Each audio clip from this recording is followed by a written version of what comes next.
से बड़ा दुश्मन आदम की औलाद को क़यामत के दिन नाकाम कर दे। वो कौन शैतान था जिसने इब्लीस से बगावत कर दी? जब उसकी मुलाकात हुजूर से हुई तो उसने आपको क्या बताया, और अब वो शैतान कहाँ है?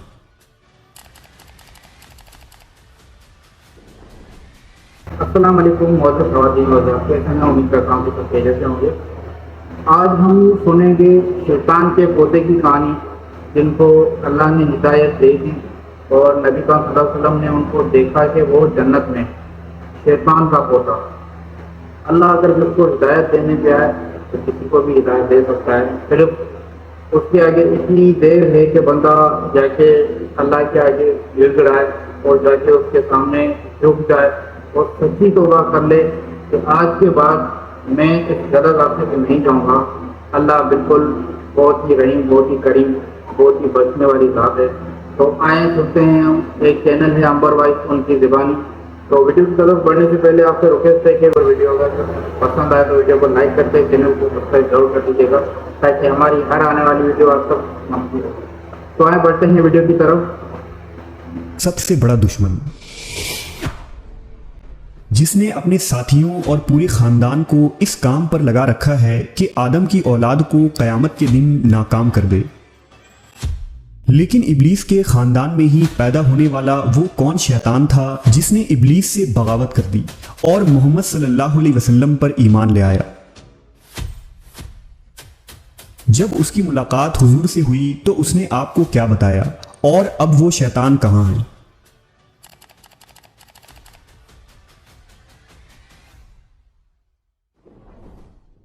अल्लाह तबारक व ताला ने इंसान को मिट्टी और जिन्नात को आग से पैदा फरमाया। उन्हीं जिन्नों में एक जिन जिसका नाम इब्लीस था, उसने आदम अलैहिस्सलाम को सजदा करने से इनकार किया था, जिसके पादाश में उसे बारगाह खुदाबंदी से निकाल दिया गया।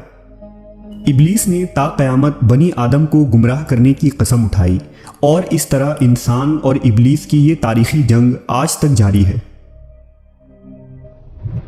दरअसल कौम जिन्नात की तख्लीक हज़रत आदम अलैहिस्सलाम से कई हज़ारों साल पहले ही की जा चुकी थी। इब्लीस जो कि कौम जिन्नात का एक फ़र्द था, उसे भी अल्लाह ने इंसानों की तरह शऊर और नस्ल बढ़ाने की क़ुव्वत बख्शी थी। बाज़ शयातीन ऐसे थे कि जिनको अल्लाह ने जोड़ों में पैदा किया था, और जिस तरह इंसानों में मर्द औरत के मिलाप से बच्चे होते हैं, उसी तरह शैतानों के अंदर शयातीन जिन और शयातीन जिनी के मिलाप से शयातीन बच्चों ने जन्म लिया। लिहाजा इब्लीस के अकरबा, साथी और उसकी औलादों में भी वक्त के साथ इजाफा होता चला गया, और लश्कर इब्लीस बनी नू इंसान को गुमराह करने के लिए इस ज़मीन पर फैल गई। इब्लीस के मुख्तलिफ बेटे और पोते मुख्तलिफ कामों पर मामूर हो गए। उनमें कोई इंसानों में जिनाकारी को आम करता है, कुछ शयातीन लोगों में फितना और फसाद फैलाते हैं, तो कुछ इंसानों को आपस में लड़वाते हैं। इसी तरह शैतान की औलादें और ख़ानदान की तादाद बे इंतहा है, जो मुख्तलिफ बुराइयों को आम करते हैं और इंसानों को गुनाह में मुलव्वस करते हैं।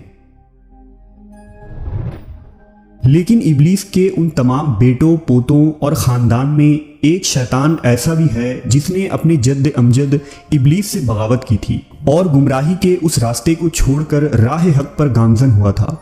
ये शैतान इब्लीस का पोता था, और उसने नबी करीम मोहम्मद सल्लल्लाहु अलैहि वसल्लम से मुलाकात की थी और आप पर ईमान लाया था। इस मुताल्लिक अहादीस और तारीख़ की मुख्तलिफ किताबों में एक मशहूर वाक़या बयान हुआ है, जो कुछ यूँ है। हज़रत अनस बिन मालिक और हज़रत उमर इब्न ख़त्ताब रज़ी अल्लाह ताला अन्हु से रिवायत है कि एक रोज़ हम नबी करीम मोहम्मद सल्लल्लाहु अलैहि वसल्लम के हमराह मक्का के जंगलात की तरफ निकले।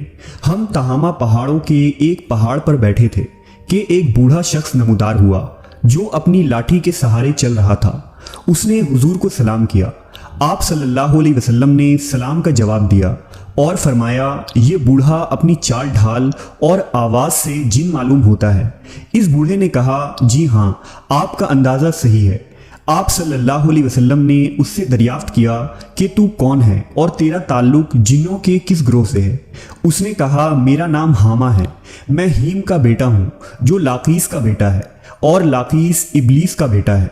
इस पर नबी सल्लल्लाहु अलैहि वसल्लम ने फरमाया, गोया तेरे और इब्लीस के दरमियान सिर्फ 2 पुश्तों का फासला है। उसने कहा, हाँ, आपने दुरुस्त कहा। پھر آپ صلی اللہ علیہ وسلم نے اس سے دریافت کیا کہ تیری عمر کتنی ہے؟ اس نے کہا یا رسول اللہ، جتنی عمر اس دنیا کی ہے اتنی ہی میری عمر ہے، یا شاید اس سے کچھ کم ہوگی۔ جن دنوں قابیل نے حابیل کو قتل کیا تھا اس وقت میں بچہ تھا اور میری عمر چند برس کی تھی، مگر بات سمجھتا تھا، پہاڑوں میں دوڑتا پھرتا تھا، لوگوں کا کھانا اور غلہ چوری کر لیا کرتا تھا، اور لوگوں کے دلوں میں وسوسے بھی ڈال لیتا تھا کہ وہ اپنے عزیز و اقربا سے بدسلوکی کریں۔ اس پر حضور نے فرمایا یہ تو بہت برا عمل ہے۔ اس نے حضور سے کہا مجھے ملامت نہ فرمائیے، کیونکہ میں ان لوگوں میں سے ہوں جو حضرت نوح علیہ السلام پر ایمان لائے تھے اور ان کے ہاتھوں توبہ کر لی تھی اور دعوت دین کے کام میں ان کی مدد کی تھی، یہاں تک کہ میں 1 سال تک حضرت نوح کے ساتھ ان کے مسجد میں رہا ہوں۔ میں نے ابراہیم علیہ السلام سے بھی ملاقات کی ہے، اور جس وقت ابراہیم کو آگ میں ڈالا جا رہا تھا اس وقت میں بھی ان کے ساتھ تھا۔ میں حضرت یعقوب اور یوسف علیہ السلام کی صحبتوں میں بھی رہ چکا ہوں، اور جب یوسف علیہ السلام کو ان کے بھائی کنویں میں ڈال رہے تھے تو میں بھی ان کے ساتھ تھا، اور یوسف علیہ السلام سے پہلے ہی اس کنویں میں پہنچ گیا تھا۔ میں حضرت موسیٰ علیہ السلام سے بھی مل چکا ہوں اور ان سے توریت سیکھی ہے، اور جب میری ملاقات حضرت عیسیٰ سے ہوئی تو میں نے موسیٰ علیہ السلام کا سلام ان تک پہنچایا تھا۔ حضرت عیسیٰ علیہ السلام نے مجھے انجیل سکھایا تھا، اور اے نبیوں کے سردار حضرت عیسیٰ علیہ السلام نے فرمایا تھا کہ اگر تم محمد الرسول اللہ سے ملاقات کرو تو میرا سلام ان کو پہنچانا۔ چنانچہ میں اس امانت سے سبکدوش ہونے کے لیے آپ کی خدمت میں حاضر ہوا ہوں، اور عیسیٰ علیہ السلام کا سلام آپ کی خدمت میں پیش کرتا ہوں۔ نبی صلی اللہ علیہ وسلم نے فرمایا عیسیٰ پر سلام ہو، اور اے حامہ امانت پہنچانے کی وجہ سے تجھ پر بھی سلام ہو۔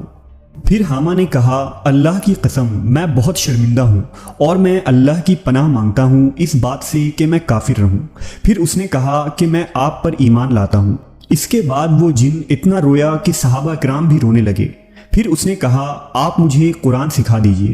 چنانچہ نبی صلی اللہ علیہ وسلم نے اس جن کو قرآن کی تعلیم دی، اور اس کو سورہ واقعہ، سورہ مرسلات، سورہ الشمس، موعظتین اور قل ھو اللہ احد سکھائیں۔ پھر آپ صلی اللہ علیہ وسلم نے اس سے فرمایا اے حامہ جب کبھی بھی تمہیں کوئی حاجت ہو تو پھر میرے پاس آ جانا اور ہم سے ملاقات نہ چھوڑنا۔ صحابہ کرام فرماتے ہیں کہ حامہ وہاں سے چلا گیا، اور اس واقعے کے بعد پھر کبھی حضور نے حامہ کے بارے میں کچھ نہیں فرمایا، اور کچھ عرصے بعد آپ صلی اللہ علیہ وسلم کی بھی وفات ہو گئی۔ اللہ ہی بہتر جانتا ہے کہ اب حامہ زندہ بھی ہے یا مر گیا۔ ایک روایت میں حضرت عائشہ رضی اللہ تعالی عنہ سے منقول ہے کہ رسول اللہ صلی اللہ علیہ وسلم نے فرمایا حامہ جنت میں ہے۔ بلا شبہ اللہ جسے چاہتا ہے ہدایت دیتا ہے۔ ہدایت اور نور ہر اس مخلوق کے دل میں سما سکتی ہے جو اپنے گناہوں سے توبہ کرے اور حق کو قبول کر لے، خواہ وہ خدائی کے دعوے دار فرعون کے گھر میں رہنے والی بی بی آسیہ ہو یا کسی گنہگار کے گھر پیدا ہونے والا نیک صفت انسان۔ تو دوستو آپ نے دیکھا کہ اللہ نے شیطان کی اولاد کو بھی جو ہے وہ ہدایت بخش دی، اور اس کی سچی اور پکی توبہ اپنی بارگاہ میں قبول عطا فرمائی۔